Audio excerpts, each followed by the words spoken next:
Ya, saya kira banyak hal yang menjadi catatan, yakni pembenahan secara menyeluruh. Sebagaimana arahan Pak Presiden kan pada kita semua, Pak Presiden minta untuk evaluasi secara total pelaksanaan kegiatan kompetisi kita. Memang kalau saya sebagai Menteri Pemuda Olahraga tentu melihat olahraga itu secara umum, kan bukan hanya sepak bola.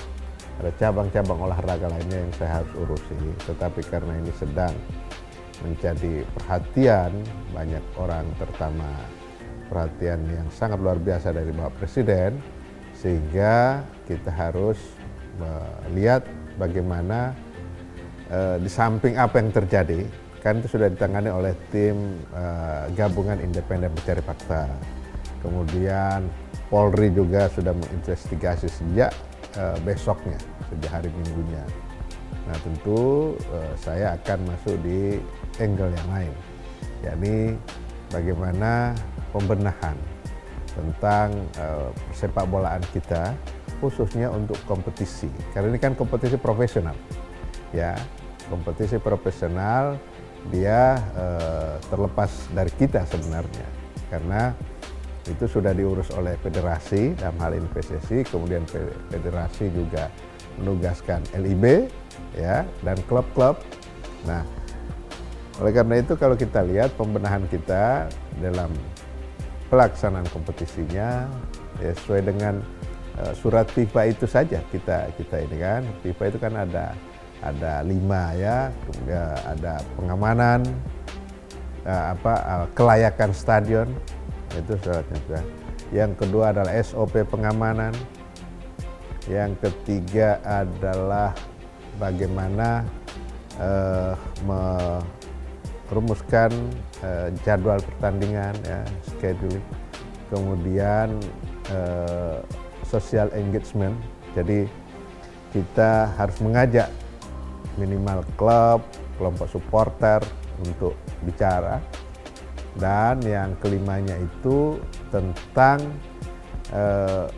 kita diminta untuk membenchmark dengan pelaksanaan liga yang sudah stabil, yang tentu harus kita sesuaikan juga. Misalnya cara penanganan liga di Eropa belum tentu bisa cocok dengan di sini karena kulturnya yang berbeda, kan gitu ya. Nah, karena itu ya kita harus bisa perbandingkan, tetapi kita harus modifikasi itu. Nah, itu yang menurut saya catatan yang kedepannya harus kita akan lihat dan kita akan perbaiki.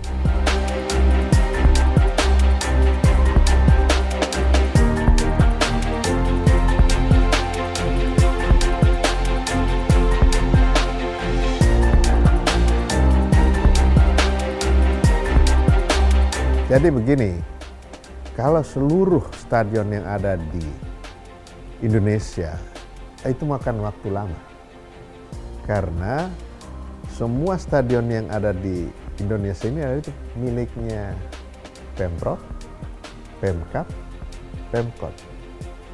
Nggak ada klub yang punya stadion. Beda dengan luar negeri. Real Madrid punya sendiri, Barcelona punya sendiri, kan gitu ya, MU punya sendiri. Kalau di sini nggak ada. Coba sebut mana? Nggak ada. Nah, arahan Bapak Presiden untuk melakukan audit terhadap seluruh stadion tentu makan waktu dan juga butuh biaya. Sehingga saya juga menyampaikan Pak Presiden pada minggu yang lalu, sebaiknya kita mulai sebagian dulu, yakni yang existing digunakan untuk kompetisi. Nah, itu dulu dilihat mana yang paling harus kita segera, misalnya pintu keluar masuk, kan itu penting, itu kan. Kalau dia kecil diperlebar, kemudian bagaimana pengaturan tempat duduk dan sebagainya. Memang kita belum akan mendapatkan yang ideal.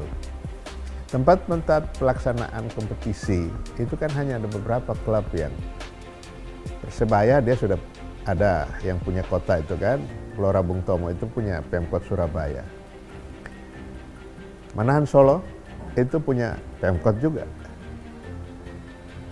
Bandung Lautan Api, GBLA, itu juga punya Pemkot juga. Kanjuruhan punya kabupaten. Jadi itu yang saya supaya dalam waktu cepat, coba yang sekarang sedang digunakan dulu itu yang diaudit. Itu karena kita tidak bisa menghentikan kompetisi ini terlalu lama. Kasihan klub, mereka harus menggaji pemain, harus ada overhead cost untuk manajemen dan lain sebagainya. Nah kalau dia terhenti tanpa kepastian, maka tentu akan menjadi problem buat klubnya itu sendiri. Kan kita tidak mau, mereka sudah cukup didera oleh masalah waktu pandemi. Kan banyak klub yang kasihan, saya harus berhenti dan bahkan memulangkan pemain yang sudah dikontrak mahal karena memang kita mau supaya tidak ada kegiatan. Sekarang sudah ada, tapi tiba-tiba ada tragedi Kanjuruhan. Nah, sejalan dengan arahan Bapak Presiden, kita ada kepastian juga kapan mulai lagi liga. Nah, yang diaudit itu adalah stadion-stadion yang existing digunakan. Kalau yang nggak digunakan ya udah, nggak usah. Nanti tahap berikutnya itu yang saya maksud.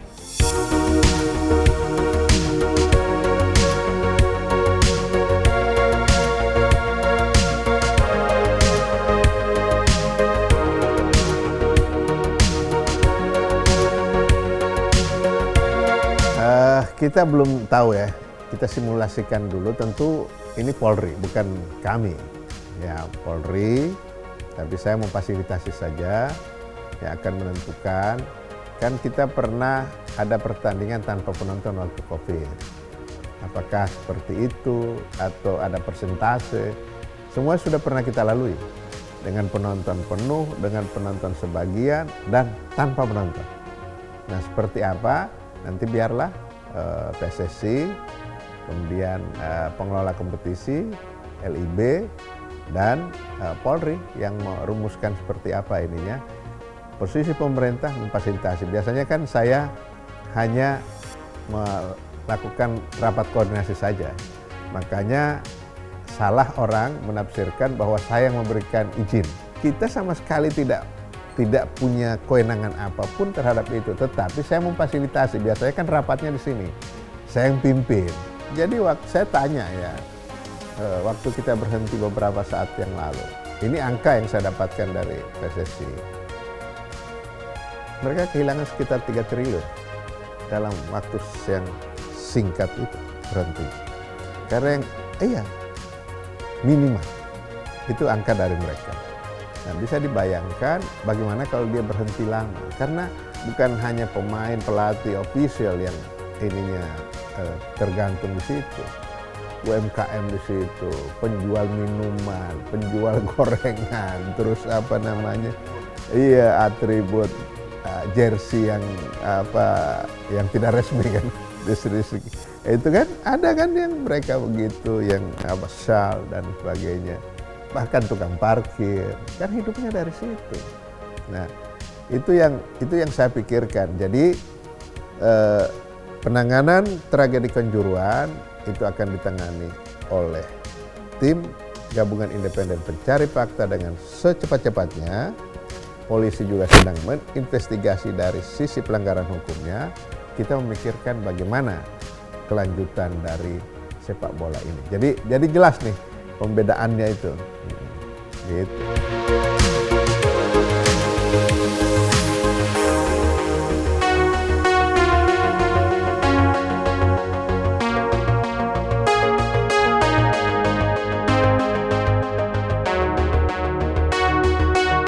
Ya sebenarnya ini kan kita sudah punya aturan di Undang-Undang Nomor 11 Tahun 2022, Undang-Undang tentang Keolahragaan. Ada pasal-pasal yang mengatur supporter. Dia ada hak dan dia juga ada kewajiban. Nah, mereka yang disebut supporter dalam undang-undang itu adalah mereka yang berhimpun dalam satu organisasi supporter. Nggak bisa orang yang akhirnya hanya datang dan sebagainya. Dan dia punya keanggotaan tercatat. Itu ada kartu anggota lah dan sebagainya. Bahkan punya ADRT. Sehingga kalau ada apa-apa, gampang meminta pertanggungjawaban. Dan dia harus juga ada apa bahasa ini ya, lupa saya, teragreditasi oleh klub atau apa ya, nanti lihat di undang-undang aja, ada pasal 50-an lah gitu ya. Itu ada sehingga bisa terpisahkan ini memang supporter yang pendukung benaran atau yang hanya sekedar sekali-sekali dia nonton, kebetulan ada waktu dan lain sebagainya, atau memang niatnya lain, kan ada juga yang datang. Itu jadi yang pertama adalah kita harus lakukan pendekatan. Nah dari situ kita edukasi mereka, karena ini tanggung jawab kita. Kita sadarkan bahwa Anda memberikan dukungan benar, tetapi dukungan yang proporsional.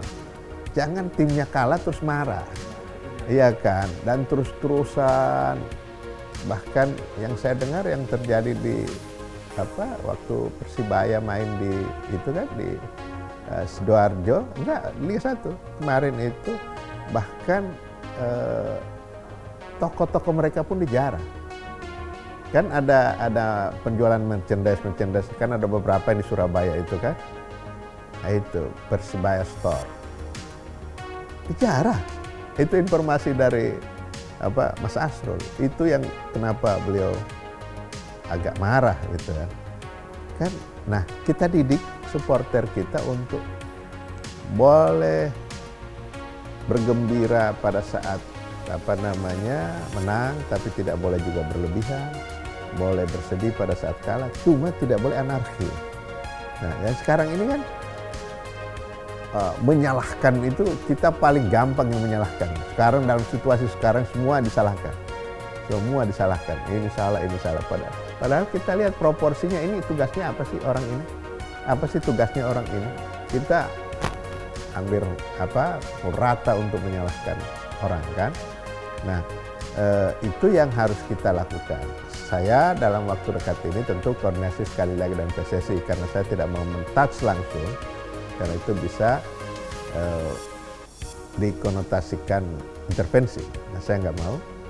Saya dengan PSSI tentu siapapun yang tugasnya, karena mereka ada divisi supporternya kan, si Pak Budiman dari Munte di situ ya. Akan ketemu dulu dengan 4 kelompok supporter yang besar, yang selama ini agak susah diakurkan ya. Pendukung Persija, Jackmania, kemudian pendukung Persib, ada Boboto dan Viking, kemudian pendukung Persebaya ada Bonek, kemudian pendukung Arema ada Aremania. Saya rencanakan dalam waktu dekat ini akan ketemu mereka, kita mau rumuskan bagaimana supaya nonton sepak bola itu enak. Nah itu ya hiburan gitu, hiburan. Ada sebagian orang menyatakan ya seperti nonton konser lah gitu, selesai kita puas. Tapi sekali lagi mental harus disiapkan. Tim itu bisa menang bisa kalah. Jangan dia sedang menang kita senang, begitu kalah marah-marah, dan katanya di Kanjuruhan juga begitu ininya kan. Jadi jangan begitu turun, begitu kalah berkali-kali teriak-teriak, ini ganti, itu ganti.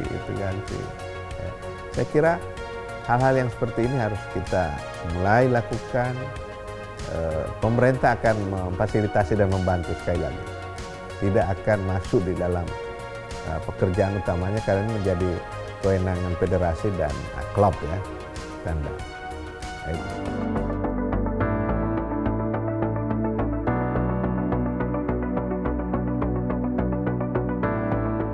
Ya, tentu kita edukasi dan memang harus mereka terorganisir. Tidak bisa. Kalau di luar itu kan, misalnya di Kanjuruhan itu kan katanya diawali dengan ada orang yang turun, ya kan, itu nggak boleh juga kan, melanggar juga kan, itu nggak boleh turun ke lapangan itu. Sehingga kalau dia terdata dengan baik, kita kan tahu, oh ini anggota nomor segini dari korwil mana dan lain sebagainya. Nah itu, jadi dia harus terorganisir. Dengan terorganisir, memudahkan untuk pembinaan, mengedukasi, dan memberitahu ini hak Anda, ini kewajiban Anda. Nggak boleh hanya menuntut hak tanpa melaksanakan kewajiban. Nah, saya mendapatkan informasi sekali lagi dari teman-teman di klub. Ini ada 3 kategorinya. Ada yang benar-benar itu supporter yang dia benar-benar, dan itu silent majority. Dia tidak pernah bersuara, tidak ada. Tetapi ada juga yang memang ya dia niatnya tidak untuk bola, yang penting muncul dan lain sebagainya, apalagi dengan medsos yang ada sekarang kan luar biasa itu komentar atas nama ini, atas nama supporter. Nah, ada yang kelompok yang ketiga memang ya tidak sama sekali, tetapi bagaimana eksis dan lain sebagainya, sehingga di medsosnya semua ini salah, mengakunya sebagai supporter. Nah, yang banyak ini yang kita akan, yang silent majority itu yang akan kita ini, tetapi dia harus terkelompok, sebab kalau dia tidak terorganisir susah kita untuk betul.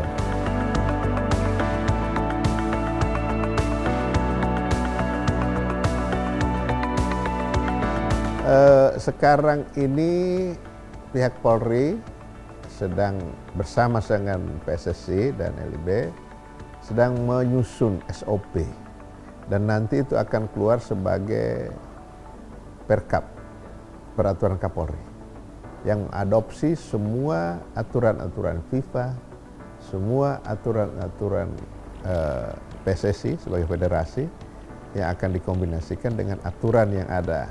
Kan ada aturan-aturan di kepolisian, ada aturan-aturan di hukum kita kan, gitu. Jadi sekarang sedang digodok, sehingga siapapun yang bertugas di lapangan dia sudah tahu SOP-nya. Nah, itu ini boleh, ini tidak boleh.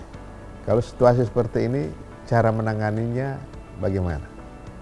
Kerusuhan di dalam stadion, kerusuhan di luar stadion, bahkan ada yang membagi menjadi 3. Ada klub yang banyak. Ring 1 itu adalah dalam stadion, ring 2 adalah sudah masuk di area stadion tetapi bukan di dalam, dan ring ketiga itu di jalannya yang menuju itu. Ya macam-macam lah, macam-macam ininya. Saya sudah mendapatkan undangan dari PSSI, ini tanggal 17 mereka akan datang, kaitan dengan U20.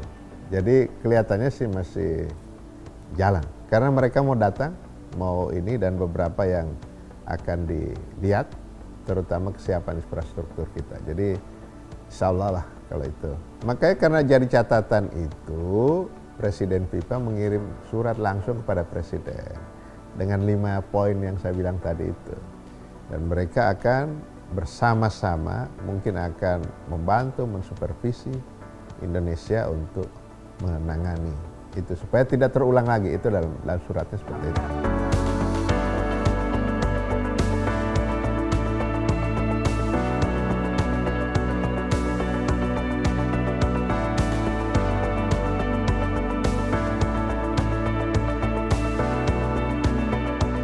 Itu kan kita sudah berikan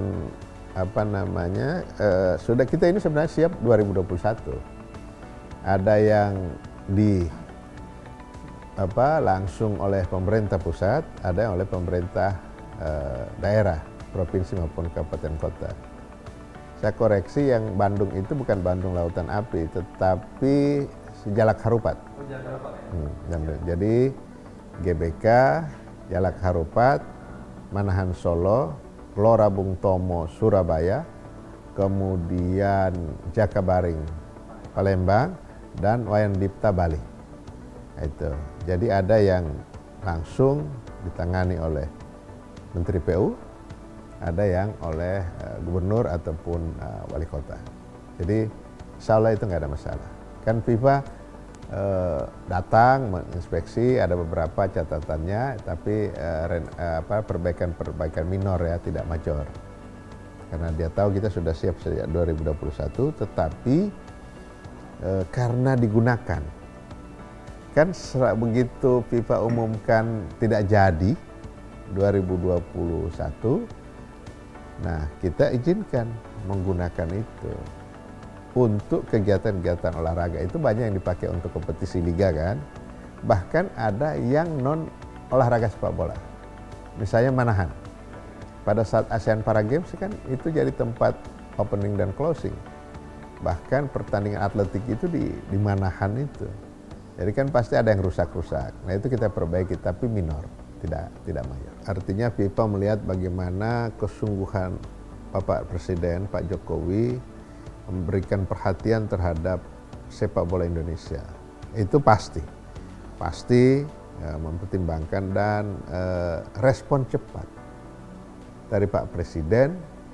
Sejak ada kejadian ini, beliau memberi arahan, usut tuntas dengan secepat-cepatnya, tangani korban, kemudian evaluasi, kan 3 hal itu yang menjadi inti arahan Presiden.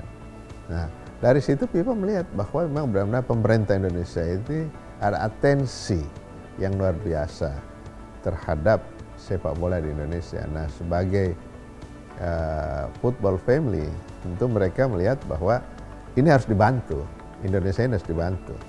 Ya, mudah-mudahan itu seperti itu adanya sampai akhir, walaupun dia ada catatan perbaiki ini. Jadi bukan hukuman yang didapatkan, tetapi bantuan yang mereka ini berikan kepada pemerintah dan juga kepada federasi.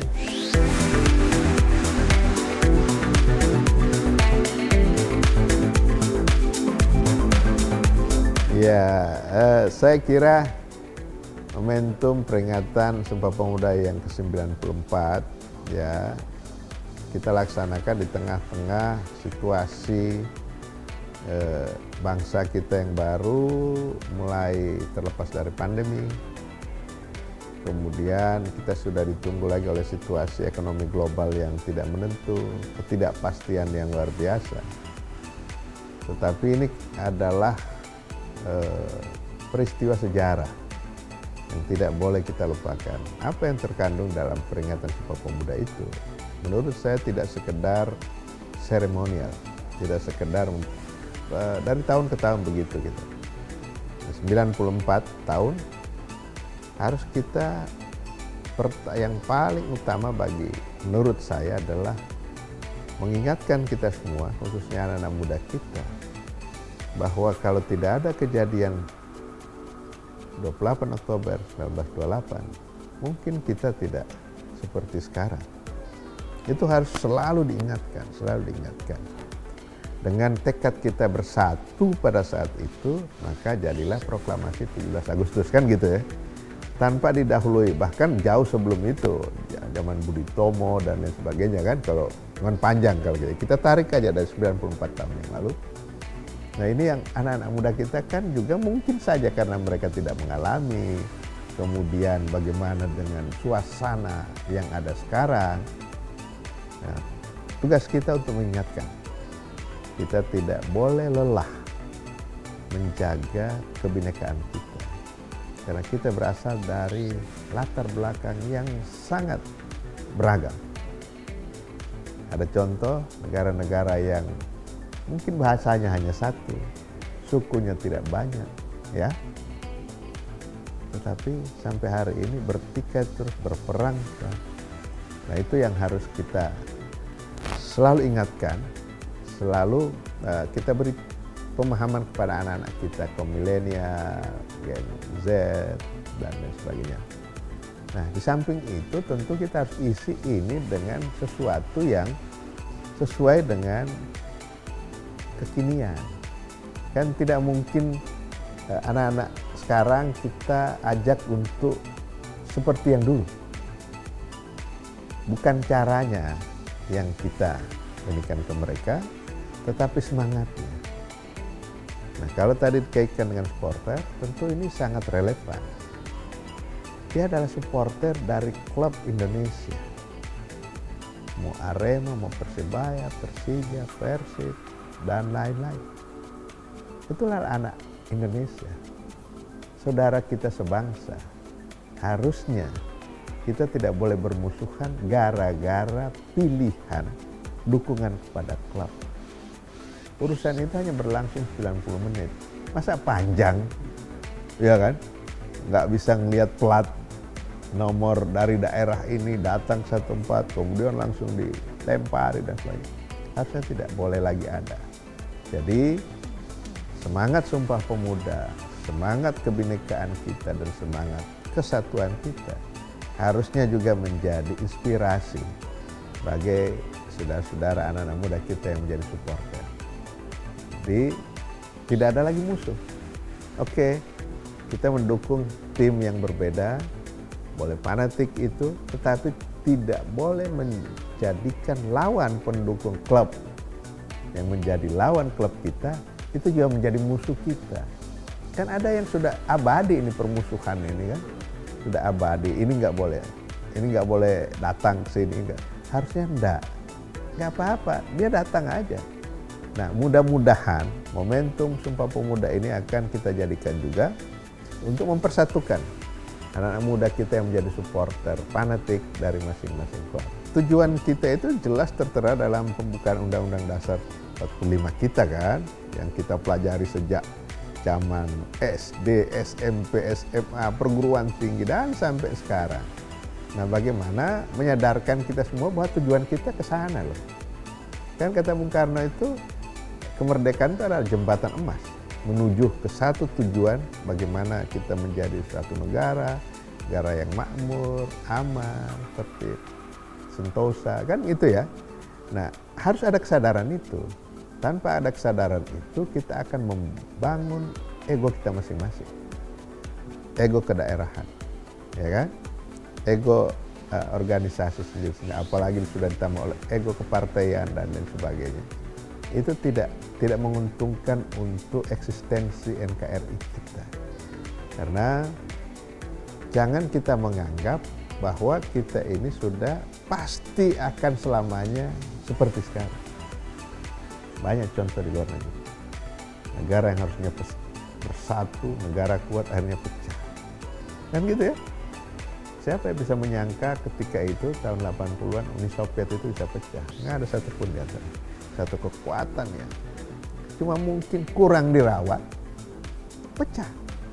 Walaupun sekarang bertengkar lagi antara pecahan itu. Yugoslavia sama, satu kekuatan militer yang cukup diperhitungkan dan menjadi, kalau tidak salah menjadi teman kita di non-blok ya, Yugoslavia itu, Presiden Tito dulu kita berantakan juga. Padahal kalau dilihat latar belakangnya jauh kita lebih kompleks. Dia hanya mungkin di satu daratan, ya kan? Gitu ya. Tidak seperti kita yang ada 17-an ribu pulau sebagai negara kepulauan. Bahasanya kan enggak terlalu banyak seperti kita, agamanya juga begitu, etnisnya begitu. Atau ada yang tidak pecah tapi tidak pernah berhenti perang. Afghanistan, setahu saya itu cuma ada sekitar 7 suku. Kalau kita kan ratusan. Sampai hari ini tidak pernah. Negara-negara di Timur Tengah dengan bahasa yang sama, agamanya mungkin sama. Nah, bersyukur kita, tentu ini harus kita syukuri kepada Tuhan, kita berada dalam satu kesatuan yang utuh walaupun dengan latar belakang yang berbeda. Nah, ini kan harus dirawat. Nah, makna dari peringatan Sumpah Pemuda adalah mengingatkan kembali, jangan pernah lelah merawat negeri yang kita huni. Kan satu saat kalau kita sudah enggak, kita bisa berkunjung pakai paspor masing-masing. Ya kan? Apa kita mau begitu? Enggak. Maka hentikan semua perbedaan ketika momentum sedang ada kegiatan itu. Setelah itu sudah stop, jangan terus-teruskan, diterus-teruskan sampai itu sudah kegiatan gitu. Situasi masyarakat kita kan lebih paternalistik. Yang beri contoh harus yang di atas. Di atas memberikan contoh, silahkan mengkritik, tetapi tanpa harus menghina, tanpa harus mencaci maki. Itu kan toh juga bisa. Dan kalau ada kebaikan yang dilakukan oleh lawan kita, ya diakui aja, nggak apa-apa. Kan tujuan kita sama. Kecuali yang satu mau ke utara, satu ke selatan. Oh ini kamu salah, ini kamu salah. Oh kita tujuannya ke sana. Nah itu. Ya, saya kira sekali lagi momentum Sumpah Pemuda adalah menyegarkan kembali ingatan kita. Jangan lupa, kita ini rawan. Yang hanya satu daratan dengan ini pecah juga, apalagi kita. Iya kan? Jadi apalagi ya dengan segala hormat, segala mohon maaf, luar biasa medsos ini kan. Dan salah satu dampak negatif bisa membuat kita jadi terbelah, ya kan? Nah itu yang harus juga menjadi tugas kita, mengedukasi, memberikan rasa optimisme, tetapi tetap harus waspada.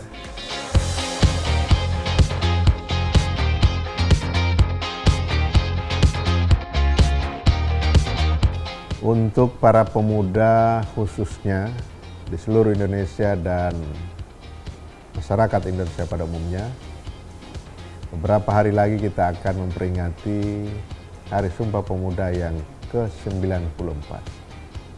Tentu perjalanan Sumpah Pemuda mengiringi perjalanan bangsa yang kita cintai.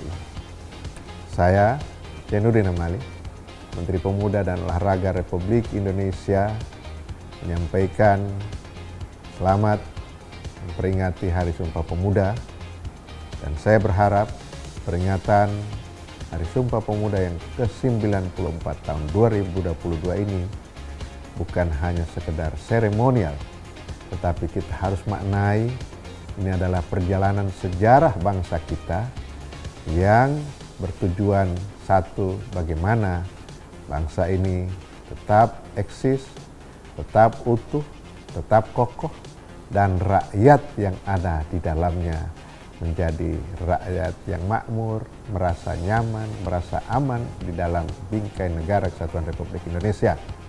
Khususnya untuk anak-anak muda, sejarah ini tidak boleh kalian lupakan. Anda ada hari ini karena sejarah masa lalu. Dan 28 Oktober tahun 1928 adalah awal dari kita berada hari ini sebagai warga bangsa. Karena itu, satu pesan saya, jangan pernah lelah merawat Indonesia. Jangan pernah berhenti merawat Indonesia.